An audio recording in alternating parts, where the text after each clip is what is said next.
Buenos días. Esta es la clase 13 del curso Base Bioquímica y Fisiológica de la Endocrinología. Este es un curso organizado por el Departamento de Docencia del Laboratorio de Biología Ósea de la Facultad de Ciencias Médicas de la Universidad Nacional de Rosario y la Asociación Científica Rosarina de Estudiantes de Medicina, ACREM. En la clase de hoy veremos la eritropoyetina y la melatonina. La melatonina es una hormona que se sintetiza a partir del triptofano y cuya principal función es controlar los ritmos circadianos, como ser el sueño, la vigilia, secreción de cortisol, etc. El triptofano, un aminoácido aromático, en la primera reacción es hidroxilado por acción de la enzima triptofano hidroxilasa para formar el 5-hidroxitriptofano. En esta reacción de hidroxilación, además de oxígeno, se utiliza tetrahidrobiopterina, que se transforma en dihidrobiopterina, la cual luego debe ser regenerada utilizando NADPH por la enzima tetrahidrobiopterina reductasa. El 5-hidroxitriptofano formado en la reacción anterior es descarboxilado en una reacción dependiente de fosfato de piridoxal por la enzima triptofano descarboxilasa, que libera dióxido de carbono a partir del grupo carboxilo del 5-hidroxitriptofano, formando la 5-hidroxitriptamina o serotonina. La serotonina, luego por la acción de la enzima serotonin-acetiltransferasa, utilizando acetil-CoA, recibe en el grupo amino la adición, como vemos acá, de un grupo acetato, formando la N-acetilserotonina.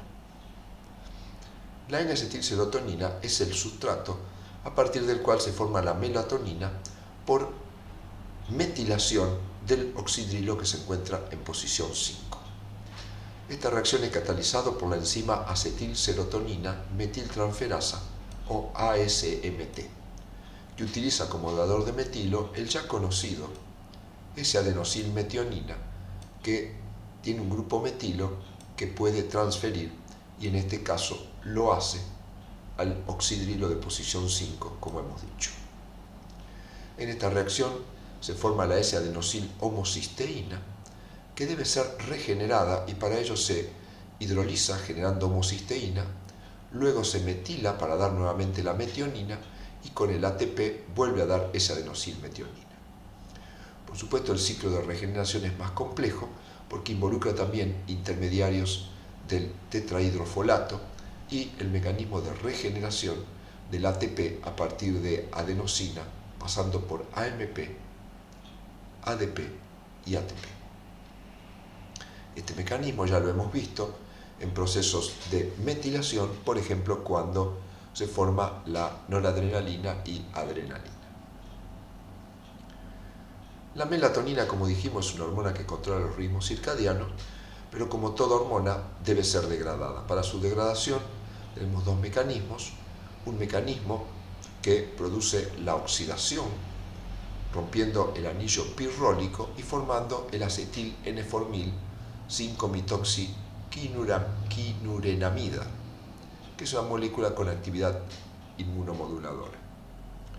Por otro lado, una enzima perteneciente a la familia de la citocromo P450, que utiliza FAT y oxígeno, es capaz de hidroxilar en la posición 6 a la melanina, transformándolo en un producto de menor actividad, que es la 6-hidroximelatonina.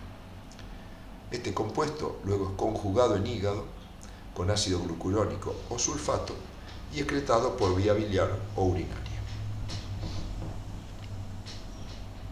La enzima ASMT, que forma melatonina, es la enzima más importante de la vía, y esta enzima puede ser inhibida, por ejemplo, por drogas como el timerosal. El timerosal es una droga antifúngica y antibacteriana utilizada con diferentes fines, pero por ejemplo se adiciona a las vacunas para su conservación. y existen opiniones, en algunos casos sin fundamento, que asocian el uso de timerosal, por ejemplo, con el autismo, y se postula que podría ser por alteraciones de esta vía. Sin embargo, algunos estudios experimentales demuestran que esto no ocurriría. El timerosal es una droga, como dijimos, antifúngica y antibacteriana, que pertenece a los compuestos mercuriales porque tiene mercurio. Y su principal mecanismo de acción es la inhibición de grupos sulfidrilos de enzimas, donde estos grupos sulfidrilos son esenciales para su actividad catalítica. La melatonina, no se conocen proteínas específicas de transporte y tiene dos tipos de receptores, conocidos como receptores de melatonina 1 y 2, que básicamente actúan a través de proteínas G triméricas del tipo GI, por lo que disminuyen los niveles de AMP cíclico y por lo tanto producirá una inhibición de la enzima pKa y lo que ocurre corriente abajo de esta. Por otro lado, utilizan también receptores del tipo GQ que aumenta la concentración de calcio, produciendo activación de PKC, que como sabemos estimulará varias reacciones y procesos corriente abajo. No es mucho lo que se conoce del mecanismo de acción de la melatonina. Pasemos ahora a la eritropoyetina. La eritropoyetina es una hormona que participa en el control de la eritropoyesis. La eritropoyetina es una proteína que circula en sangre y es producida por el riñón ante hipoxia. Y en su mecanismo de acción participa el receptor de EPO conocido como EPOR. Del receptor de eritropoyetina se conocen tres tipos, todos derivados del mismo gen. El gen del receptor de eritropoyetina tiene un péptido señal que va del aminoácido 1 al 24 y luego del 25 al 508 es el receptor, que llamamos receptor F de full length, o sea, longitud completa. En la posición 117 se une la eritropoyetina y en la posición 426 se une STAT. Es un receptor de la familia de receptores de tirosinquinasa extrínseco asociados a JAK-STAT. Por lo tanto, cuando este receptor está inserto en la membrana, se dimeriza como todo receptor asociado a JAK-STAT y acá se va a unir la EPO y acá se va a unir JAK-STAT activando corriente baja los mecanismos.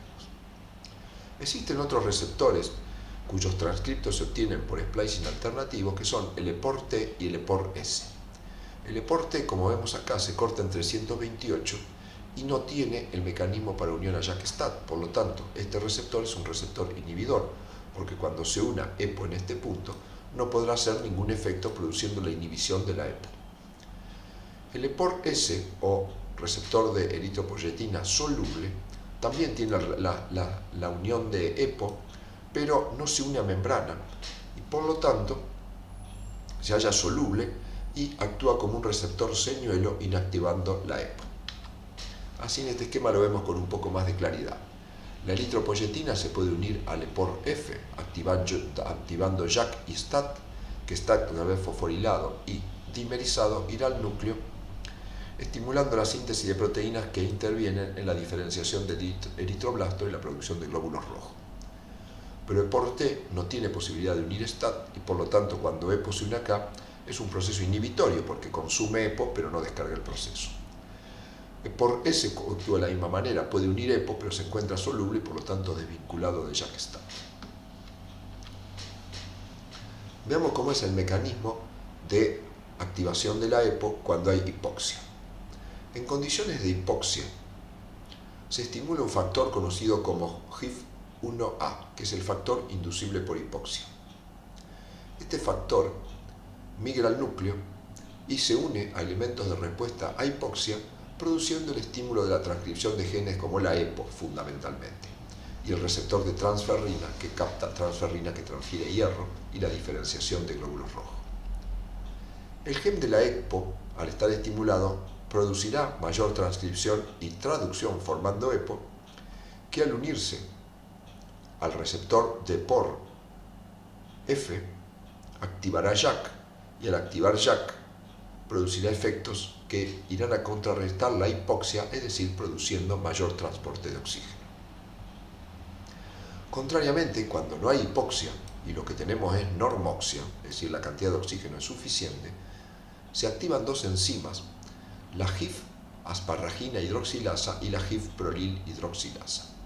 Estas dos enzimas lo que hacen es, utilizando oxígeno y alfa-cetoglutarato y vitamina C, producen la hidroxilación en prolina 402 y 564, que cuando se hidroxilan, este GIF puede unir BHL, que es una ubiquitina ligasa, con lo cual se une ubiquitina a GIF1 y se degrada en el proteosoma.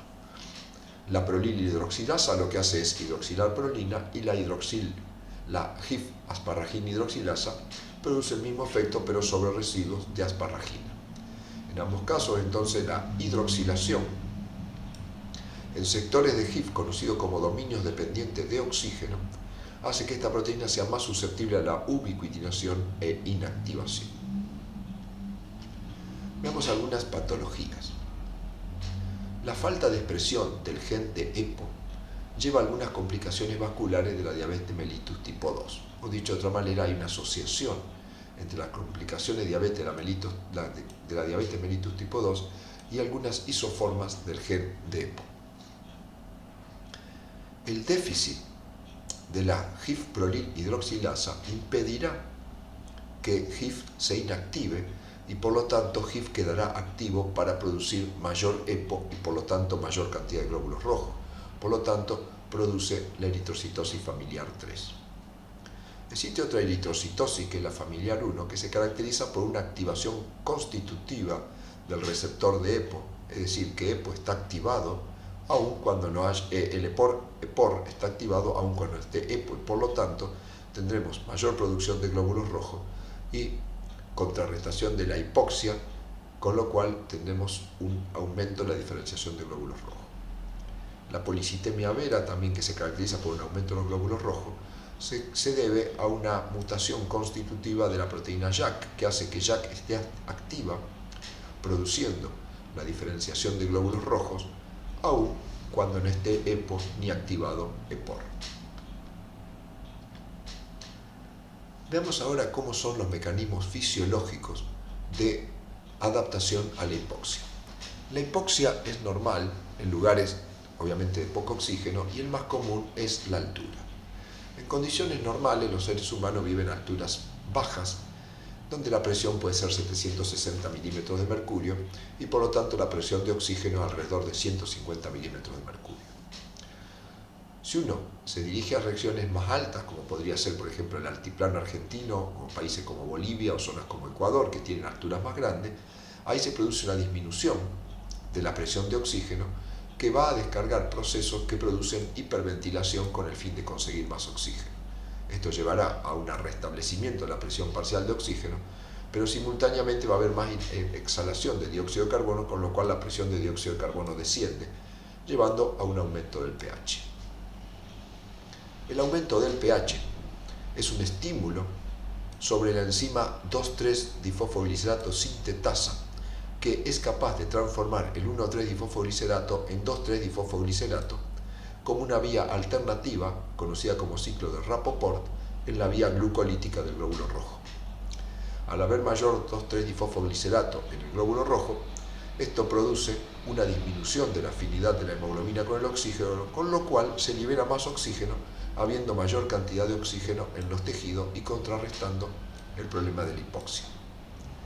Otro mecanismo que actúa de manera, este mecanismo actúa de manera rápida, otro mecanismo que actúa de manera rápida es a nivel de los tejidos. Sabemos que el oxígeno es utilizado en la cadena respiratoria para la producción de ATP asociado a la fosforilación oxidativa, y en este proceso se oxida el NAD. Si hay una disminución del oxígeno disponible, el NADH no puede ser oxidado, por lo tanto tendremos una disminución de NAD y un aumento del NADH dentro de la mitocondria. Al haber una disminución de NAD el NAD es necesario para la descarboxilación oxidativa, que transforma el piruvato en acetil-CoA, y para el ciclo de Krebs, que transforma el acetil-CoA en dióxido de carbono. Por lo tanto, al haber un déficit de oxígeno, una disminución de NAD, el proceso de oxidación de piruvato por descarboxilación y ciclo de Krebs se ve frenado produciendo un aumento del piruvato. También lo que ocurre es que como el NADH está aumentado en la mitocondria, el ingreso del NADH citosólico a la mitocondria a través de los sistemas de lanzaderas se ve dificultado por la mayor cantidad de NADH mitocondrial, y al haber mayor cantidad de NADH, este NADH puede ser utilizado para transformar el piruvato en lactato y de esta manera regenerar NAD, que puede ser utilizado nuevamente en la vía glucolítica y proveer ATP por fosforilación a nivel de sustrato. Como consecuencia de esta adaptación de la vía metabólica, tenemos un aumento de protones por disociación del lactato, y estos protones sabemos que disminuyen la afinidad de la hemoglobina por el oxígeno, liberando mayor cantidad de oxígeno. Este también es un mecanismo rápido de adaptación, que se suma al del 2,3-difosfoglicerato, uno a nivel del glóbulo rojo y otro a nivel tisular. Pero por otro lado, la hipoxia va a estimular HIF-1A para que se produzca EPO, diferenciación de glóbulos rojos y de transferrina, y aumento del número de glóbulos rojos, que en el mediano y el largo plazo va a llevar a una mayor capacidad de transporte de oxígeno por los glóbulos rojos hacia los tejidos, que por supuesto se va a sumar a estos mecanismos ya existentes de acción rápida.